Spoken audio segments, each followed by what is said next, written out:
Welcome to Riff Ram Review, your TCU sports talk home right here on 88.7 KTCU. Here are your hosts, Seth Dowdle, Ian Nepetian, and Zion Trammell.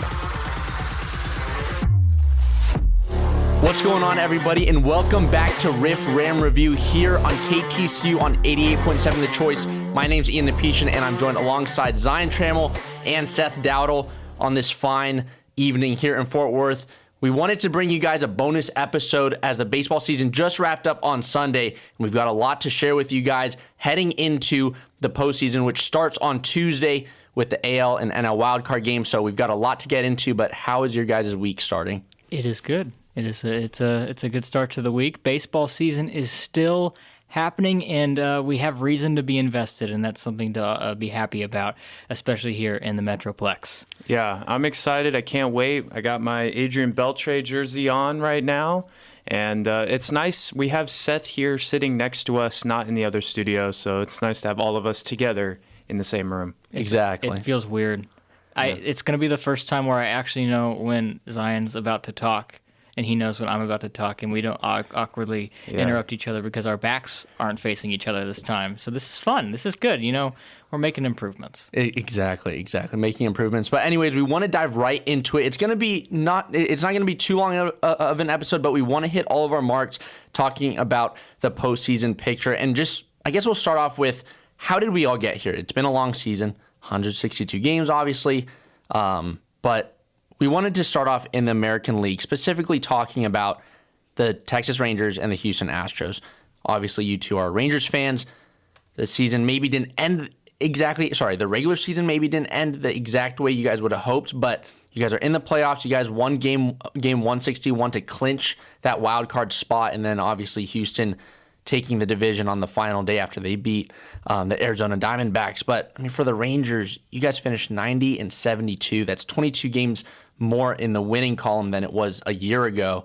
That's got to feel pretty good for you guys. It does. There's a lot that you could say went wrong in the last week or the last month. Last 2 months for the Rangers, and how they let the Astros catch them, let the Mariners catch them for a little bit there. But with how long of a season the baseball season is, to put into perspective how big of an accomplishment this is a 22-game win improvement for the Rangers from last year after losing 94 games last season.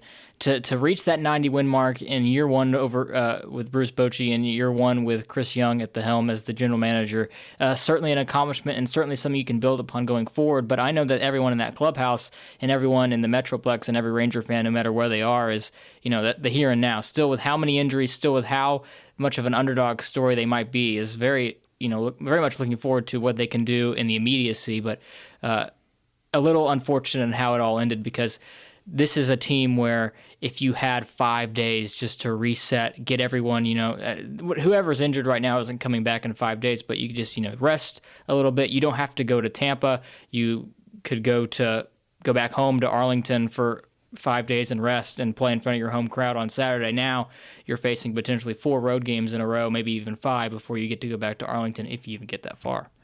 Yeah, it's certainly been a season of ups and downs, and especially in the last couple of months where the Rangers went on an 8-game winning streak and also an 8-game losing streak, right? A span of 2 weeks or 3 weeks or so, an 8-game winning streak. Yes. Losing streak. So the confidence in the team has certainly altered as a fan. I think the players had the same vision to get to the postseason.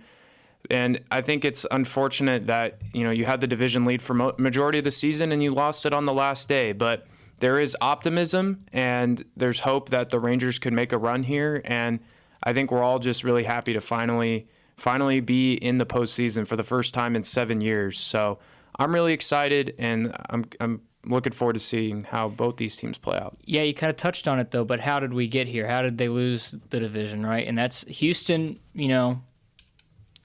got it back. They roared back to the lead in early September, held it for around 23 or some odd days, right? And then all of a sudden, the Kansas City Royals and the Oakland Athletics play them, and they can't beat them. It was fascinating to watch as someone from a bird's eye view who doesn't particularly care about how the Royals, A's, or even Astros are doing on a day-to-day basis, to watch that team collapse against no offense, Ian, the worst competition in baseball, right? Yep. And then their backs are against the wall heading into the last week. They're 2.5 games back of the Rangers, and they played their best baseball when they needed to play their best baseball. They won 2 out of 3 against Seattle. Pretty much, I mean, Seattle had an opportunity in the last series against the Rangers, but pretty much kicking Seattle to the curb and squashing their postseason hopes right then and there. And then, the Diamondbacks gave no hope to the Rangers in the desert. They killed the Diamondbacks every single game. They sent out Verlander in Game 1. Javier was pretty good. I don't remember if he pitched Game 2 or 3, but he was good as well. And then they just dismantled them in Game 162 on Sunday. So that's how the Astros got there. We're always on the Rangers' tail. As a fan of the Rangers, no matter how big the division league got, and I don't know if you can agree with this, I always felt on edge because I knew that they could turn it on at any moment of time, and I always felt like the Rangers, when was Cinderella going to turn back into a pumpkin sort of scenario? When was that going to come about? Fortunately, they never really turned into a pumpkin, but they certainly got close, and that gave the Astros enough leeway to come back and catch them. It also didn't help that the Rangers really did not play good against the Astros this season, and that's where the tiebreaker came in and eliminated them from winning the division. Yeah, and I mean, just kind of looking back, when the Rangers once that All-Star break came around, the Rangers were 52-39 now. I mean, you guys carried over and continued to play great baseball in the second half, but to you guys, does it feel more like you guys lost the AL West, or is it that, hey, look, credit to Houston, they pushed up on our butts and they got over the line? I think it was more of, honestly, I think it was the Rangers sort of losing it, but it wasn't necessarily all their fault. It was circumstances with injuries. Lots of injuries stacked up. Jonah Heim, Nathan Eovaldi, Corey Seager, Adolis Garcia, all their top players got injured. And those are circumstances that are out of the Rangers' control. What was in their control was the bullpen collapsing. They kind of held strong in the first half. They lost a lot of games in the second half.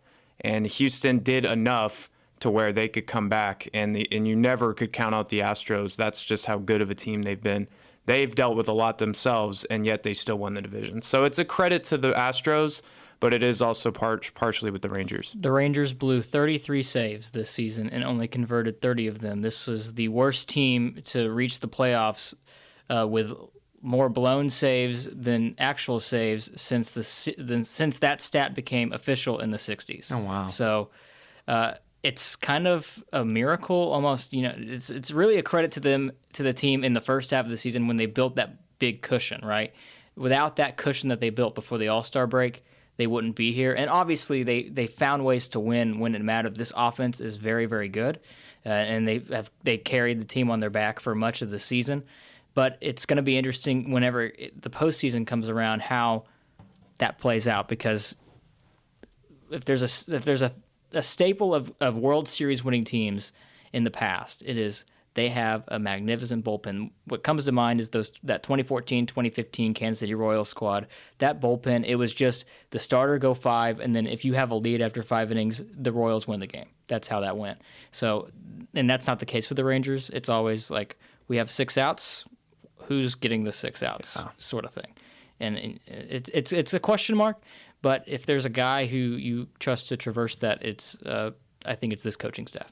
Yep. Well, now shifting gears, we want to talk about now the AL East. Kind of look at that because, I mean, talking about, you mentioned creating yourself just a bit of a cushion there. The Tampa Bay Rays started the season 13-0.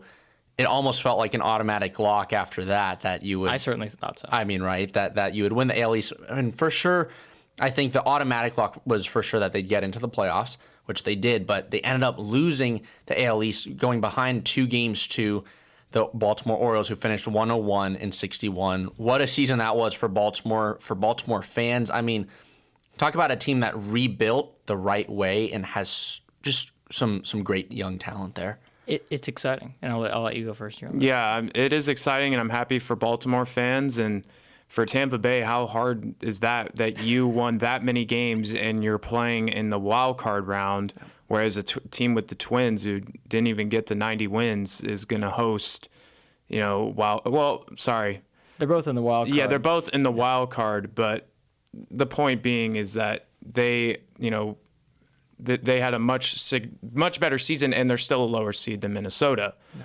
So it's unfortunate, but credit to Baltimore for pulling through, and it sucks they won't have Felix Bautista though.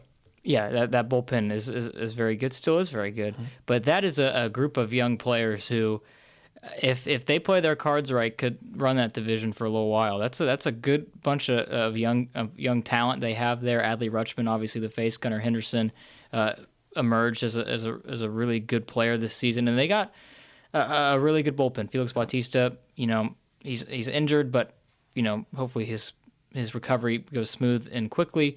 Really looking forward to seeing what Baltimore does. That crowd for Game 1 of the ALDS, which I'm sure we'll talk about at some point in time, whenever, I guess maybe this Wednesday, right? Whenever maybe we figure out who they're playing. I am so excited to see that crowd. I think I get a video once a week of that Delman Young RBI bases clearing double in 2014 and how loud that environment was. I can only imagine what it's going to be like on Saturday. I hope they get the night game. I hope they get a night game. Yeah, and again, I think with this Orioles team, it's at least from a neutral standpoint, for me being an A's fan and not really caring too much about who gets through to the ALDS or ALCS or World Series at that. But the Orioles are just a fun team that I feel like everyone's kind of joined hands and joined arms around for this season. I mean, the Orioles are just a fun team. You don't want to see the Orioles fail. They're a team that I felt like everyone just kind of got behind and was like, good for them. They've had some really, really tough years over the last couple of seasons, but now that they've rebuilt, they've put together this team, and now they can potentially go make a run for something. It's pretty exciting as a neutral fan. What I like about this American League playoff field is, just for me personally, I think there's only one team that you look at on a national level, and I'm going to put my Rangers bias aside here, on a national level that people don't like, and it is still the Astros. Mm-hmm. But Baltimore, that's a really good story, right? A bunch of young players who are very easy to root for. Tampa Bay, they're never villains, right? Yeah. They're always just a scrappy group of individuals who, on their own, you don't think that they're going to amount to much, but when they come together, and that with that great coaching staff and that great front office, they somehow put together magical seasons. Toronto, that's just this ain't the Jose Bautista, Edwin Encarnacion Toronto Blue Jays. This is a fun group of young players, again, like Bo Bichette, Vladimir Guerrero. They're going to mash, right? And it's a lot of fun to watch them play. Minnesota, I haven't met a single person in the world who has ever despised the Minnesota Twins. I don't know if y'all can. Have y'all? No. No. I don't know anybody from the Central, really. Me either. And then the Rangers have sucked so much for people to dislike them, in my opinion. Yeah, but no, I think that's the whole story right now, at least within the AL, because we follow the AL much more closely. At least I can say that, just because, obviously, my team is in the AL, your guys' team is in the AL, but there's a lot of great storylines, and kind of touching on something that you talked about, kind of transitioning to the AL and NL Central, right? Firstly, talking about the Minnesota Twins. Congratulations, you're in the playoffs, but it was kind of expected at a certain point, just because the AL Central has historically, and at least in recent years, it hasn't been super competitive, and that was kind of the same storyline and headline this year. The Twins being the only team over 500 in the American League Central, it's kind of like, okay, good for you, but they might be that little outlier team that maybe still has stuff to prove into this postseason. Yeah, they're going to definitely have a lot to prove, and I could totally see a lot of people picking Toronto just because of that fact that they were kind of handed the division, but they definitely earned it. They have good starting pitching. It's just unfortunate that that division was so uncompetitive. You always want to see a tight race in every division at the end of the season. That's what we all live for, because the dog days of July and August can get really difficult, but once you get to September, you hope that things are competitive, and that just wasn't the case in the AL Central. Here's the stat for the Twins. This is what we're looking at. I think we all know the stat that I'm about to say. It has been since October 5th, 2004 that they have won a playoff game. They have appeared in 18 of them since that day, and they have lost all of them. We're gonna pick later whether or not we think they actually can win one, but that's something that, can they finally break the curse? I don't know. What was the Red Sox curse called before they won a World Series in 2004? it was like the curse of the Bambino. Yeah, or right? Yeah. What is the twins curse? The triplet curse? The triplet curse. Oh my gosh. Yeah. I mean, That's brutal.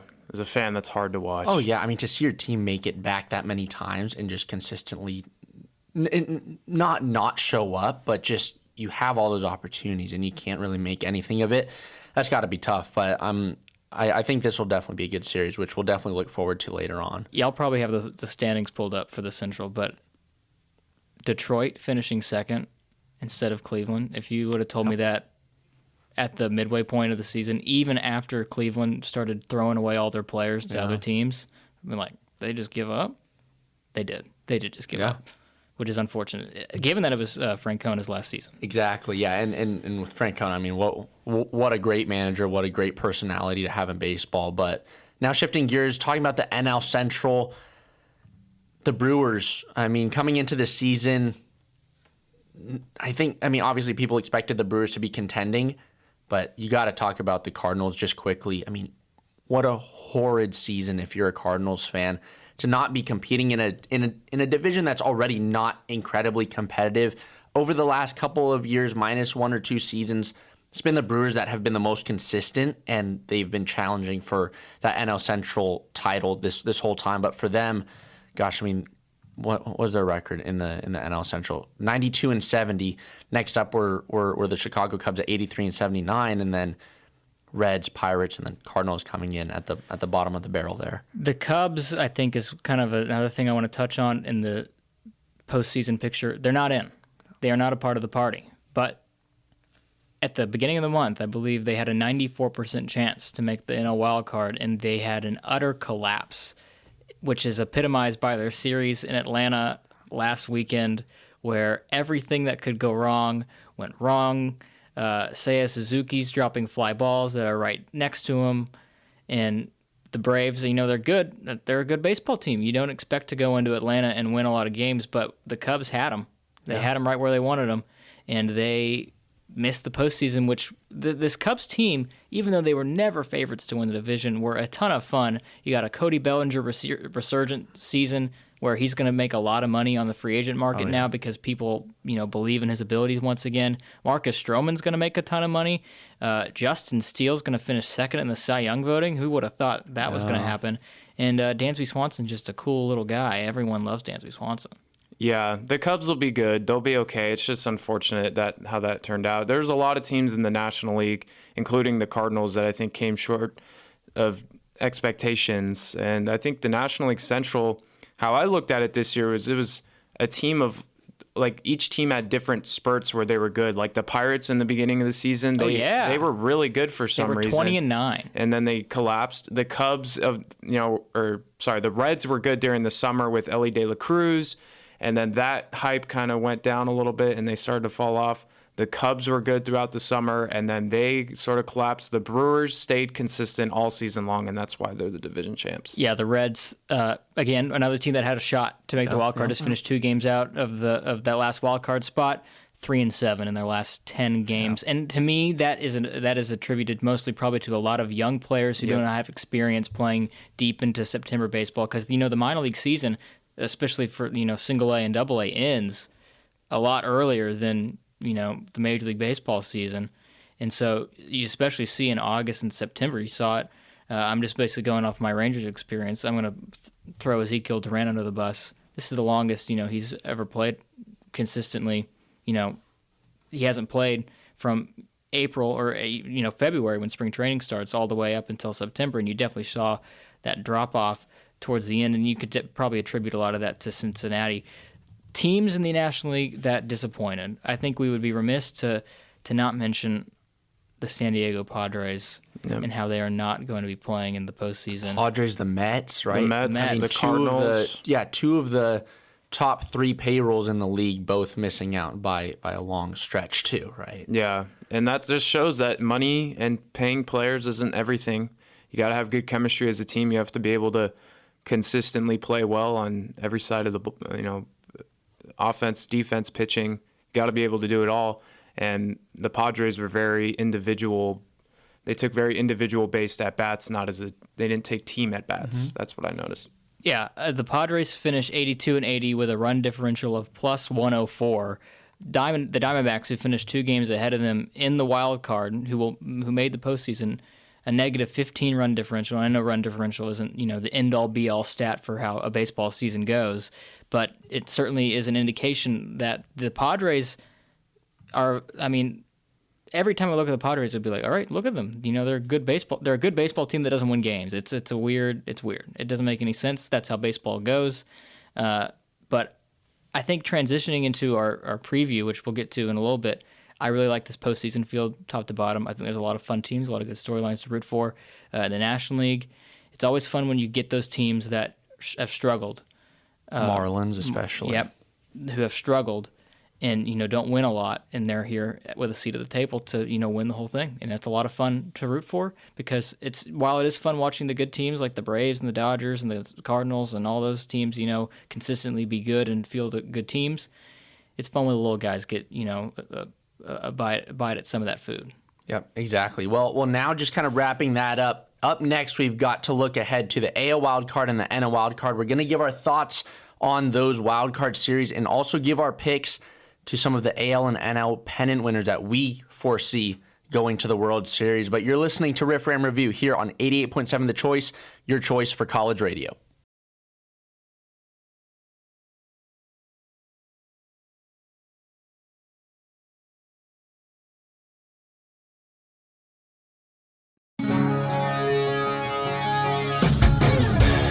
Welcome back, everybody, to the Riff Ram Review here on 88.7 The Choice, your choice for college radio. We just got finished talking about how we all got here to this postseason. We went over the postseason picture, gave our thoughts on some of the teams and how they ended their seasons, but now it's time to get into the nitty-gritty, making our picks for the AL and NL wildcard, and also looking ahead to some of the AL or NL teams that we think might make it to the World Series. But we'll just start local, talk about the Texas Rangers.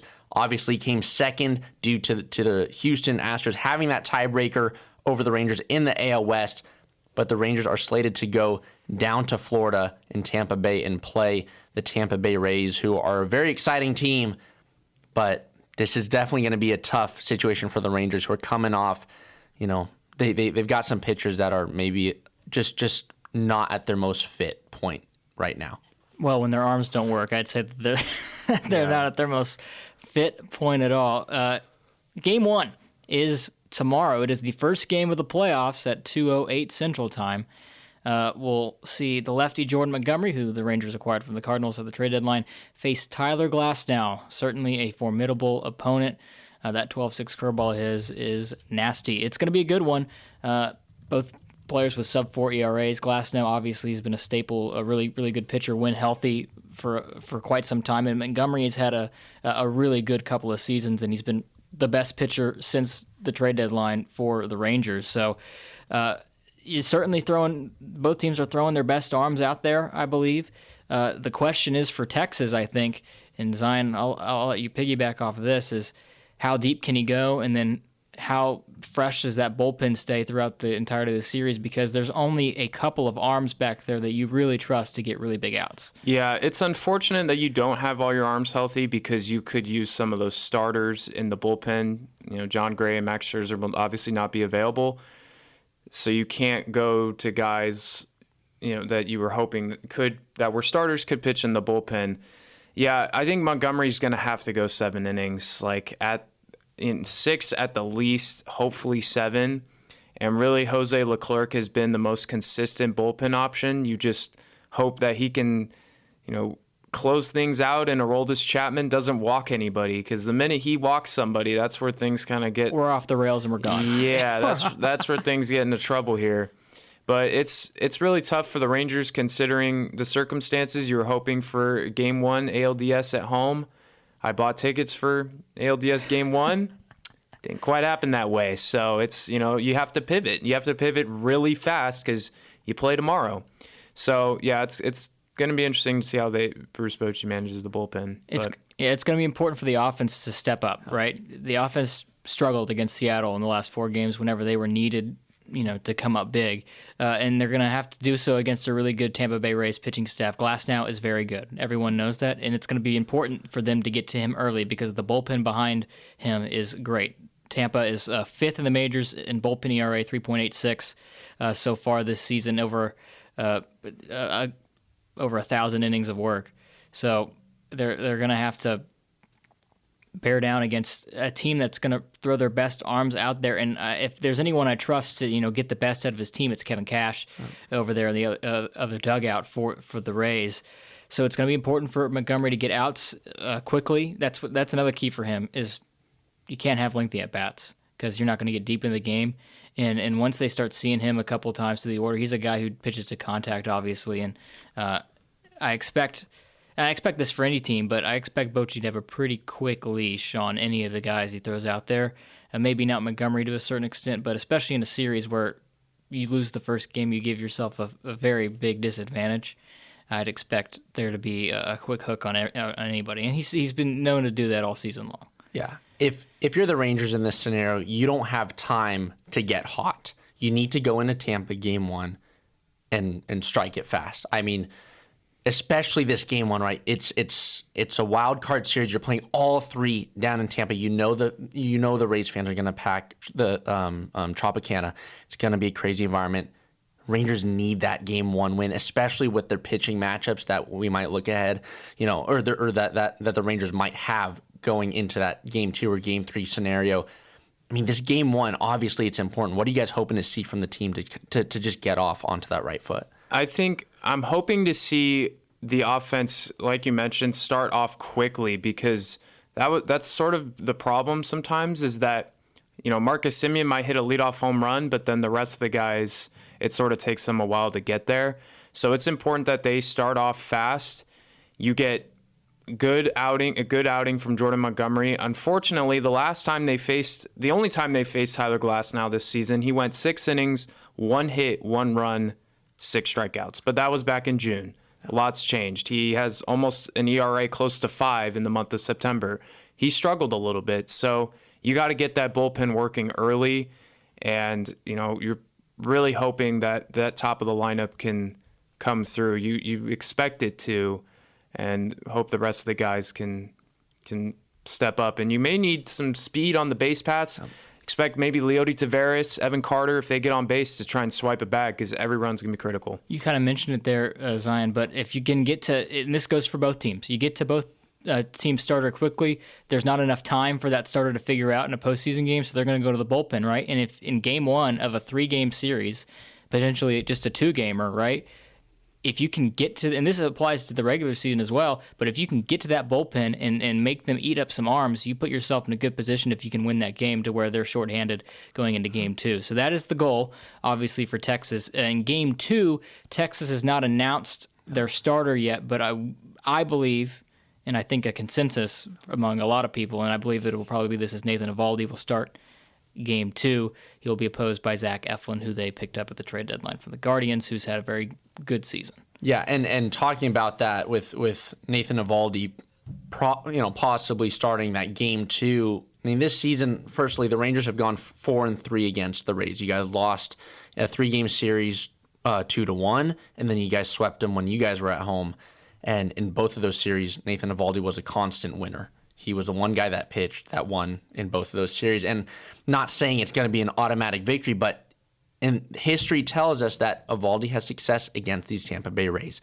Now, if you guys lose game 1, at least you have that confidence going into game 2. But right, just like you said, though, for the Rangers, it's not just about winning game 1, but it's how many shots can you take at that bullpen and get them tired for that rest of the series? Because no matter what, game 2 is going to be tough. Game 1 might be the most critical game, but game 2 might be the hardest to get through for both teams. But. Well, yeah, because your back is either against the wall where you're facing a win or go home situation, or they are, and they're going to fight for everything because they know if they lose, their season's over. So you're right, it's tough. Especially I like this more than the 1-game wild card. Yep. I think too. Right? Yeah, I like it, but. It's still not a lot of baseball because you just played 162 games and your season comes down to a best 2 out of 3 series. I mean, it's such a small sample size. It feels a little unfair, right? It feels like we should play a best out of 50, but I don't know.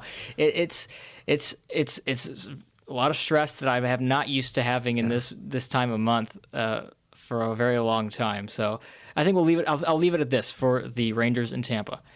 In their World Series runs in 2010 and 2011, they started each of those runs in the ALDS against the Rays and went 5-0. Can it happen again? We'll see. What are your guys' picks? We'll see. Do you want to do that? Talk.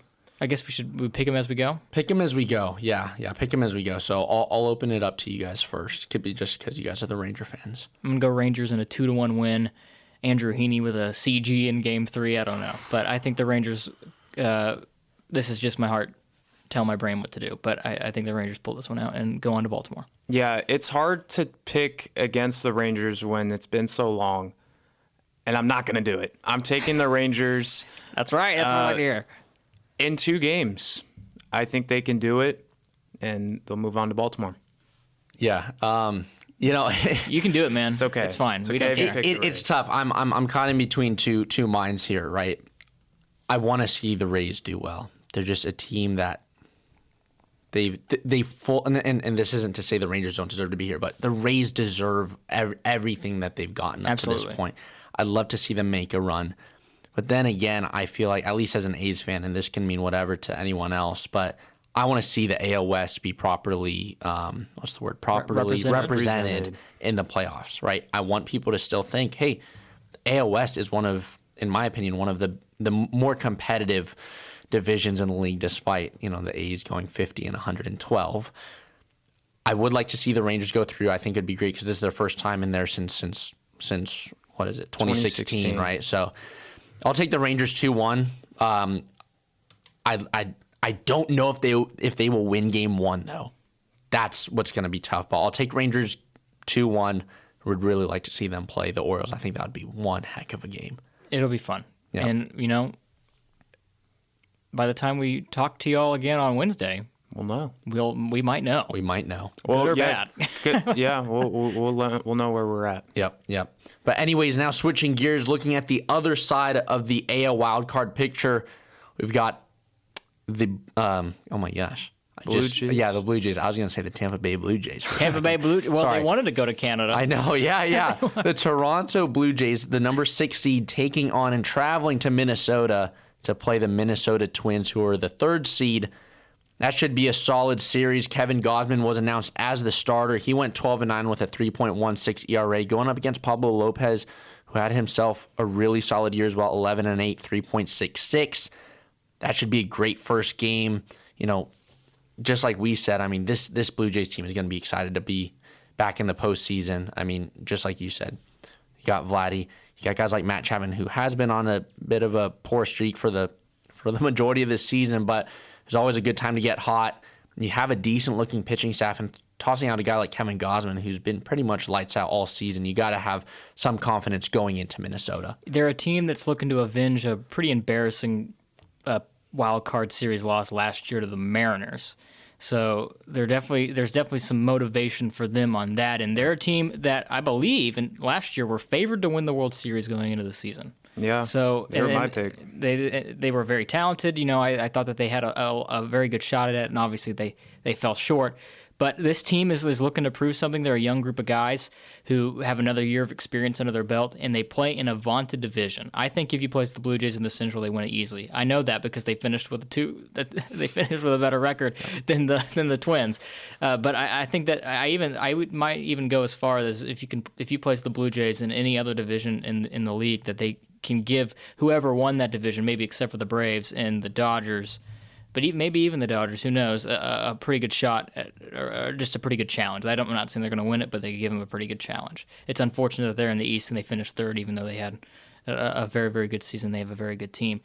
But it's going to be fun. Gausman, Lopez, that might be the pitching matchup of Game 1. Yep. Across everything. Yeah. I'm really excited to see that. And the Twins are highlighted by those 2 guys with Pablo Lopez and Sonny Gray. Ian with the fist bump. Sonny Gray and Lopez, I think, are definitely one of the more formidable 1-2 punches in Major League Baseball when it comes to being at the top of your rotation. So that's going to be the big thing for Minnesota. Is I'm not very confident in their offense. I'm more confident in their pitching staff, whereas Toronto, I'm not as confident in their pitching staff, but I'm more confident in their offense and their bullpen. So that's really an interesting dynamic that I'm curious to see. And you think it's a something's got to give series? Yeah, something's got to give, and I don't know. We'll get into that in a second for predictions. Yeah, and kind of just going off of that, right? You have Kevin Gausman going out as your game 1 starter. Then you look at game 2. You have a couple options. You say Kikuchi and Ryu. Jose Barrios. Jose Barrios. Actually, and Ryu. Actually, I think it would be Chris Bassett. But also Chris Bassett Could is a also really be. good shout. I think Chris Bassett is probably the more consistent pitcher. Yeah. This is my Oakland A's bias aside. I think he's a pitcher that has pitched in these scenarios before. He's been in these situations when he was with Oakland. He did it when he was with the Mets last year. I think you got to go with Bassett or Barrios. You say Kikuchi, just consistently underwhelming throughout his career. Same thing with Hyunjin Ryu after he left the Dodgers and things like that. But yeah, I mean, who do you guys think might be tossed out for this game 2 against Sonny Gray? I think y'all are probably right with Bassett, but I think if Barrios pitched, it'd be a lot of fun because you get to see him face the team that traded him to the Blue Jays, and I think that's a really good storyline. So, and Barrios, when he is on, he's really good, and that's the same for any of those pitchers that you just mentioned. When Ryu is on, he's great. When Kikuchi is on, he's pretty good, right? And same with Chris Bassett, and same with Jose Barrios. So I certainly think that there's a lot of options that they could go. And in fact, if they went with a combination of 2 of those guys, right? Because it's a 3-game series, you just got to throw everything against the wall, right? If you piggyback Barrios with Ryu, I think that's a perfectly fine combination. Yep. Now, what are the picks? Toronto, number 6 seed, going into Minnesota. Definitely going to be a fun environment up there in the Twin Cities. Who gets through? Unfortunately, the Twins are going to have to face that curse. Will continue because I think the Blue Jays win. I think their offense does enough. Their starting pitching gets by. Hand it over to the bullpen, where I think they're very strong in that area. I'm picking Toronto to win in 3. So you think that the thing is, do you think that the Twins win a game and finally win a game in the postseason? Yes, but not winning this series is more so what I meant. Yeah, but the curse is that they haven't won a game. I think they might take that. Who the Twins fans? I think hey, at least winning. We got game. the monkey off our back. Now we can go and win the thing.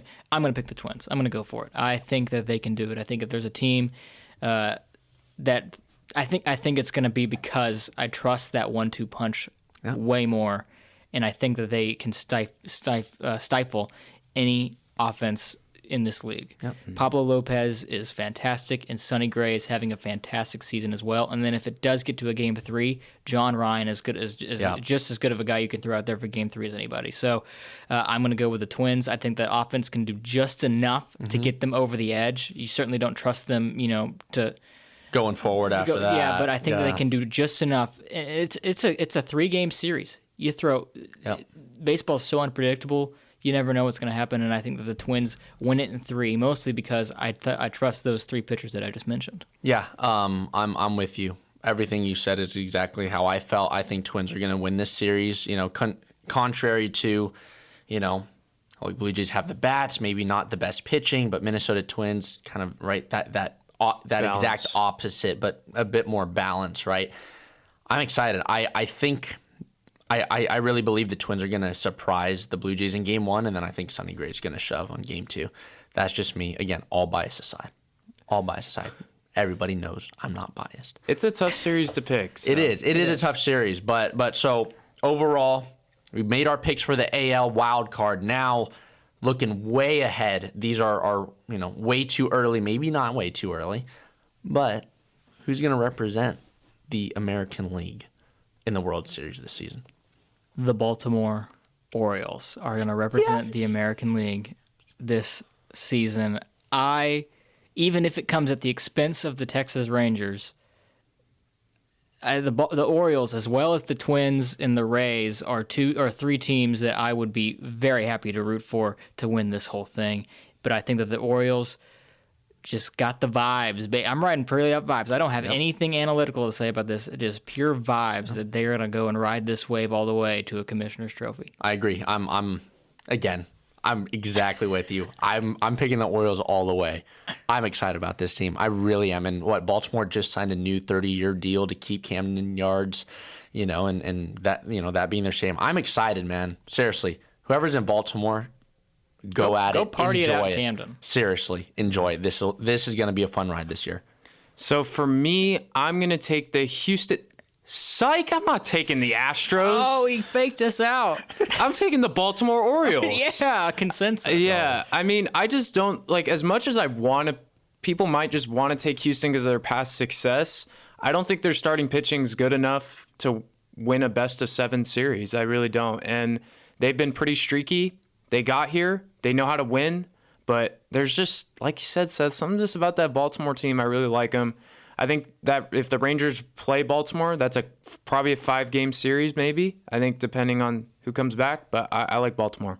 It's fun. I hope this happens. Well, I hope that the Rangers win the World Series or represent the American League. Yes. But if that does not happen, I really hope this happens. Yep. No, Orioles are just such a fun team to watch. I won't berate that anymore. We it seems like we're a bunch of little bird fans here right now, but no, it's good. Really excited for this AL wild card series, and then for the rest of the playoffs. Obviously, how can you not be excited about postseason baseball? Now, before we switch gears, I got a little fun wrinkle game to play with you guys. So, Okay. Each team in the playoffs this season has at least one player on their 40-man roster that is a former Oakland Athletic. That's brutal. Y'all have done it. Y'all are going to win. We a have World made Series. it to the playoffs.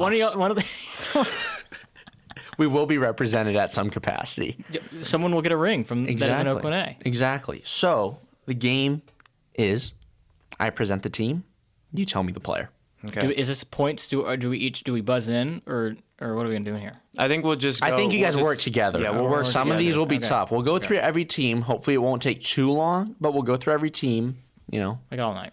But yeah. So starting off, Philadelphia Phillies, and if you guys want any hints, I can give you guys some hints. I think the National League is where I'm gonna struggle the most with this. Yeah. I'm gonna assume Christian Pache. Christian Pache, is he on the roster? Is he on the roster? Yep, he's the one player on the Phillies. Okay, we got it. Ding, ding, ding. Ooh. All right. If I'm not in the studio, so I can't press a fun little sound Yeah. effect. So we're just gonna have to manufacture those on our own. All right, now going ahead, switching to AL, the Toronto Blue Jays. They have 3 players. They have 3 players. Chris Bassett. Matt Chapman. There's one more. Those are correct. Yes, those are correct. Honestly, this guy, I didn't even know. Sorry. I You just can't be peeking, man. I didn't see it, so I didn't. But I don't know. You didn't even know. I didn't even know, but this guy's batting .380 this year and 50 at bats. Okay, he played 6 games for us, Oh, just and we got him at the deadline last year. So, at the deadline last Yeah. year. yep. I That's know. crazy. Is that the hint that you're willing to give? No, I can help you guys out a little more. You guys won't get him though. I'm looking at the Blue Jays roster. Tyler Heineman. I don't know why. No. That sounds Oh, like an is ace it player. His first name is a very famous Mr. Cub. Mr. Cub? Who's Mr. Cub? Oh, come on. All right, give it to us. Who is it? Ernie Clement. Yeah, I have no idea who that is. He's not on he's not on their active roster right now, so that's why. Oh. Is he on their 40 man? Yes. Okay. Okay. Okay. Yes. Okay. So, shame on you guys for not getting that. Yeah. Seriously. But yeah, Chris Bassett, Matt Chapman, and Ernie Clement. Now moving on to the Arizona Diamondbacks. This is a tough one. Nope. I can just flat out say it. Well, if you guys want. give me a shot. Give me a shot. You want position? Yeah. All right, third baseman. Third baseman, baby. Yeah, I'm blanking.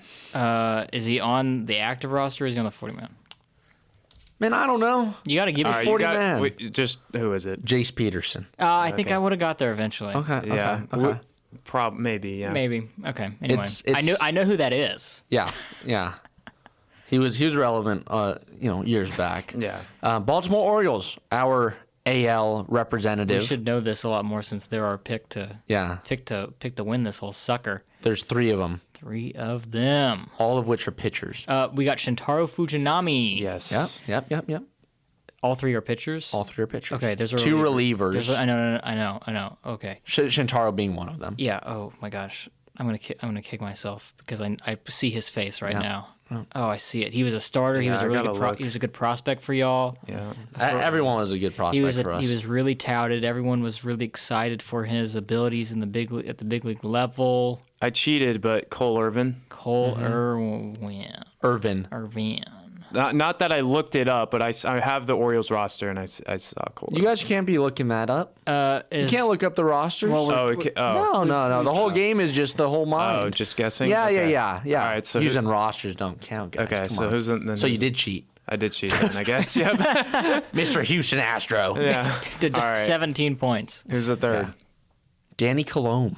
Oh, okay. Danny Colomb. Yep. I'm just, we both knew Fujinami because he's the best Oakland A of the past 20 years, in my opinion. Yep. It's the most fun, at least. All right, now this one you guys should get. Okay, you're Texas Rangers. Who from the Oakland Athletics? Now we did this a little while ago. Like you prefaced this game a little while ago, and I know all 3, but Zion seemed to only know 2 of them. Mm-hmm. I'm going to name the 2 that I think Zion knows. Mm-hmm. It is Jonah Heim. Yep. And I'm blanking. Oh no, I'm blanking. Who is it? He hit 40 home runs for the Blue Jays. I know it's Marcus Simeon. Yeah, Marcus Simeon. Okay, who's the other one, Zion? Because I know who it is. This is your guy. This is your guy. He hits in the 3-hole frequently. Nathaniel Lowe played for the A's. Wait, what? No more hints. He's just your guy. He's your bats guy. in the 3-hole Sometimes, most of the time. not most of the time. Well, he's your guy when you're at Ranger games.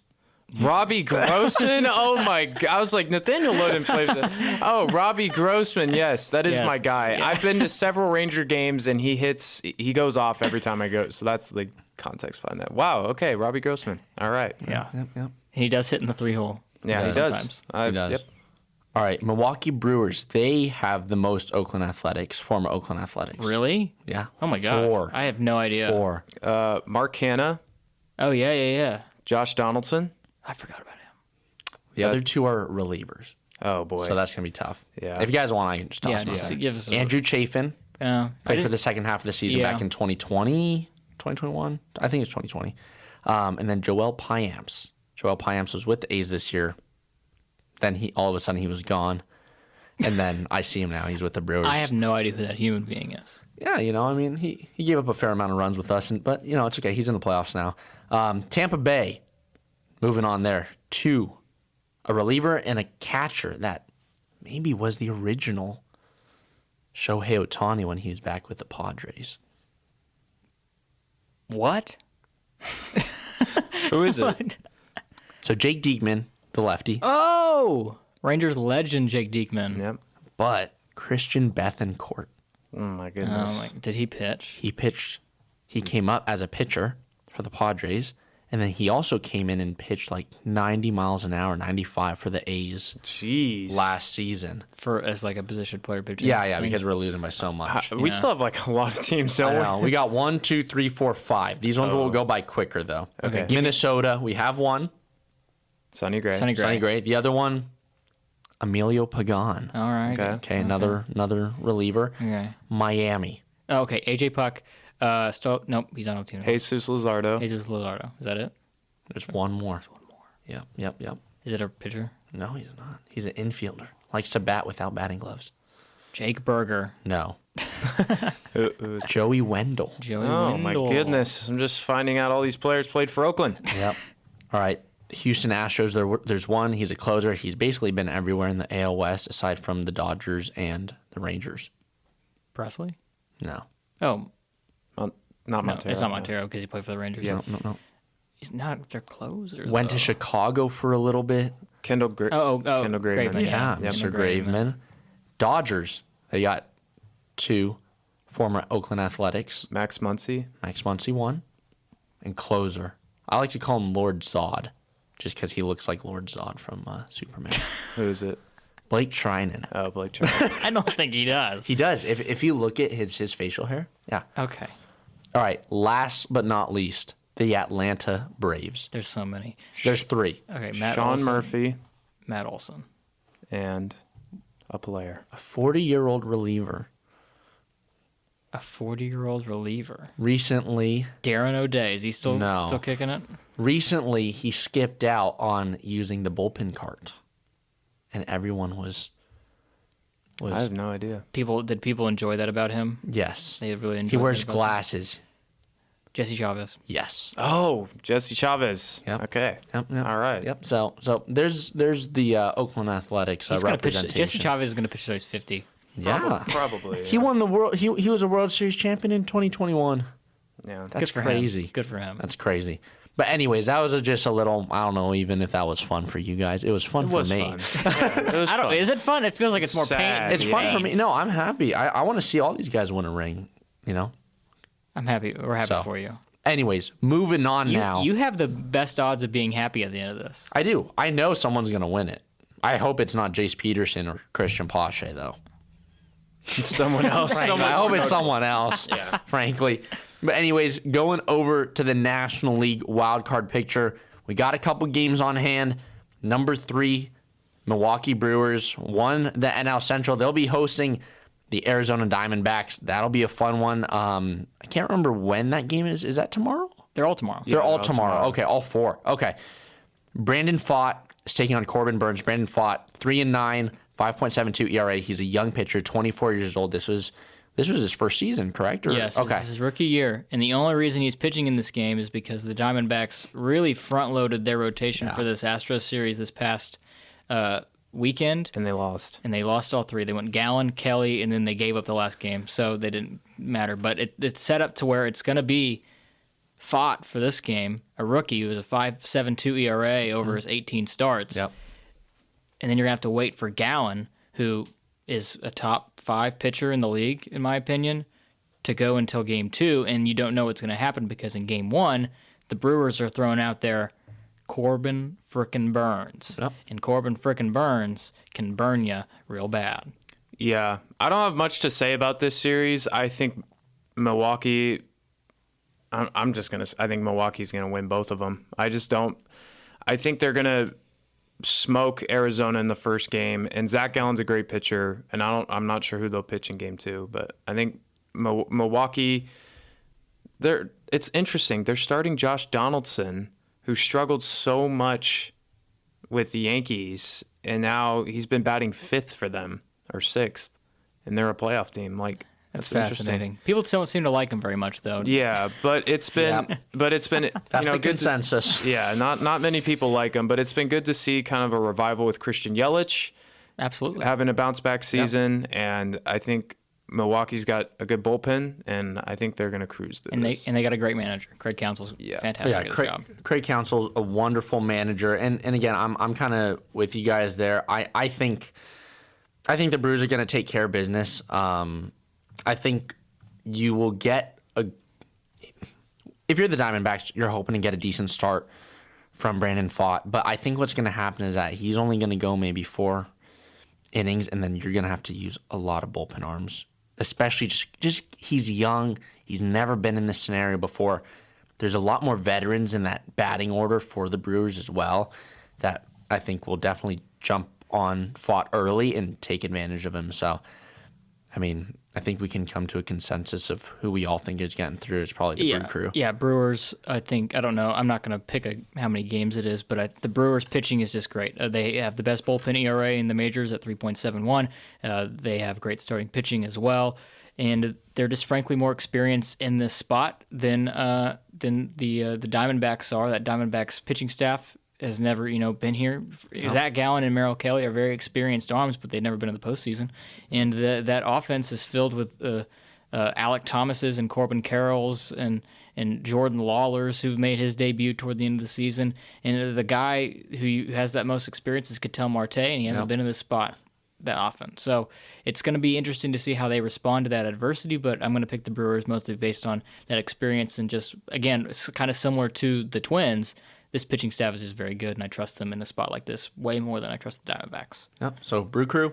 Yep. Brew Crew. All right. That's pretty straightforward. Now looking at the other side of the NL wildcard picture, Miami Marlins going into Philadelphia. That's going to be hostile territory. That's going to be pretty crazy. Game 1, Luzardo is on the bump. He went 10-9 this year, 3.93 ERA going up against Zach Wheeler.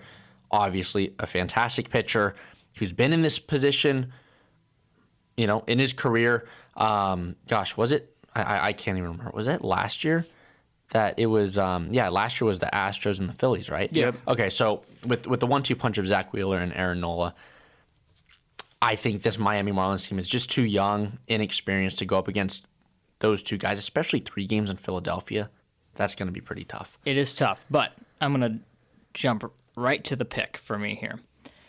The Marlins are going to win this series. Not because they're better. They're not better. The Phillies are better than them.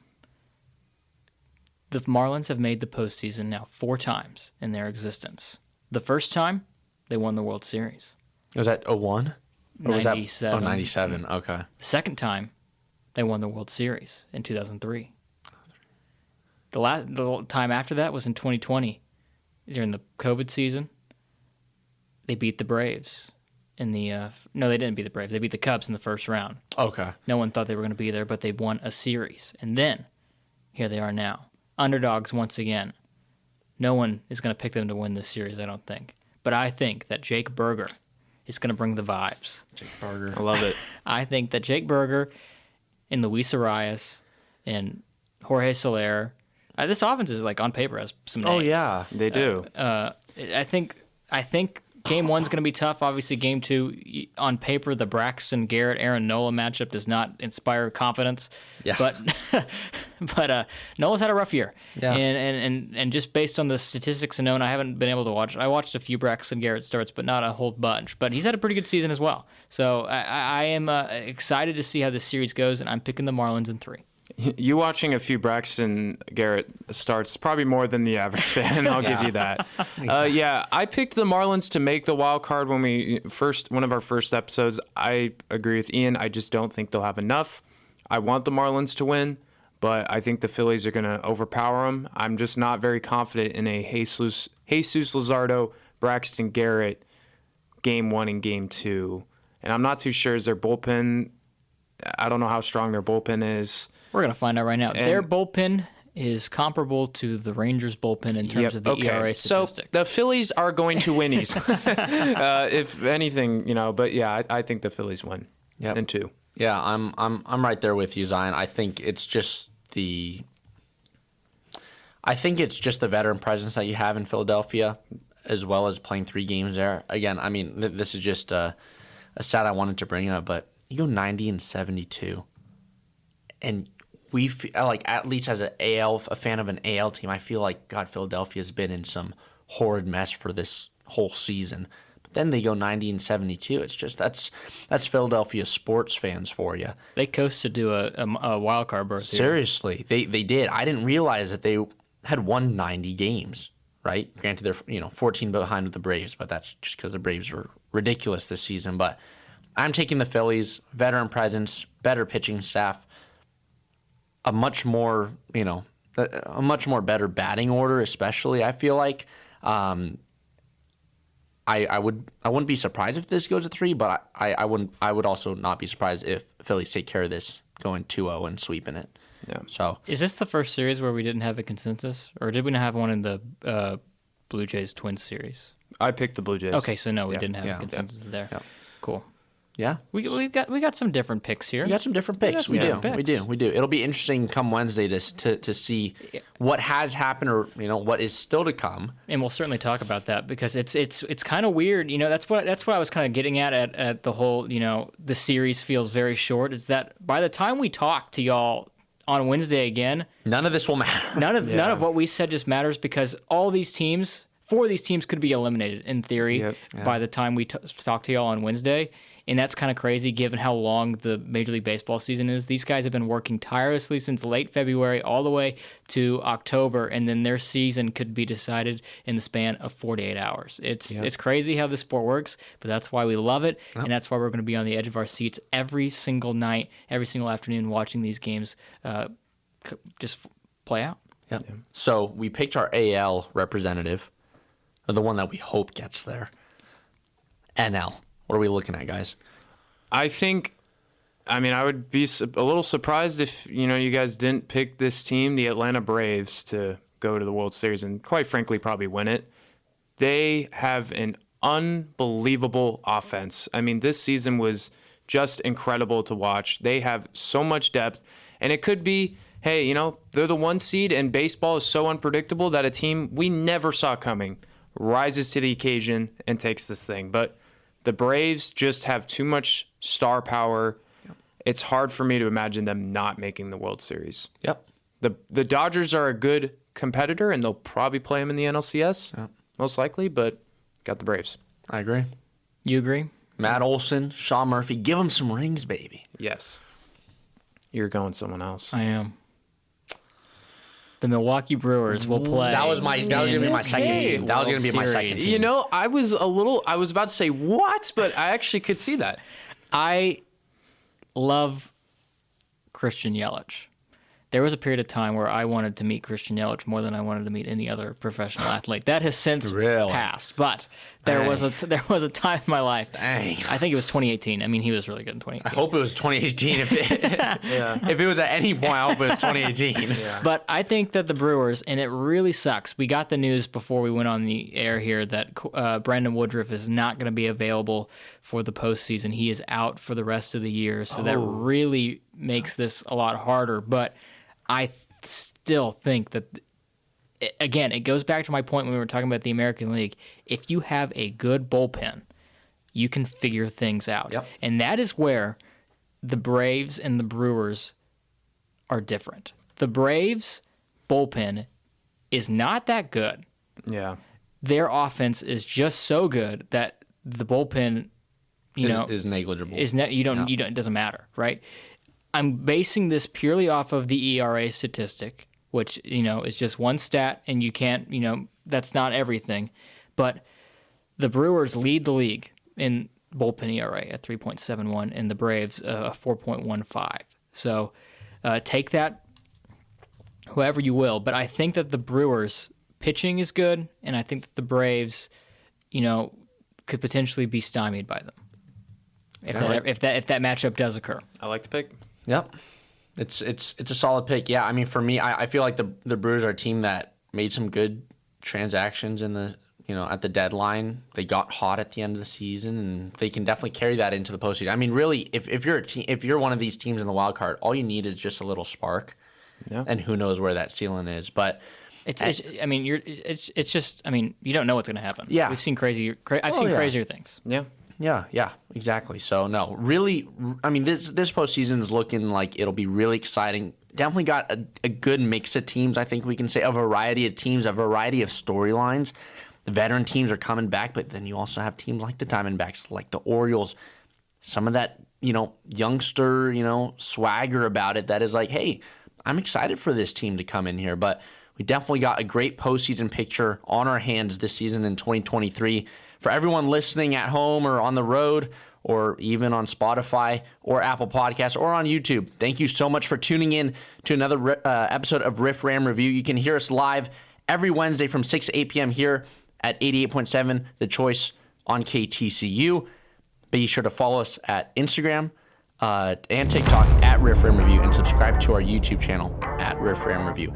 For Seth Dattle, Zion Trammell, my name's Ian Apetian. Thank you so much for listening, and we will see you guys next time.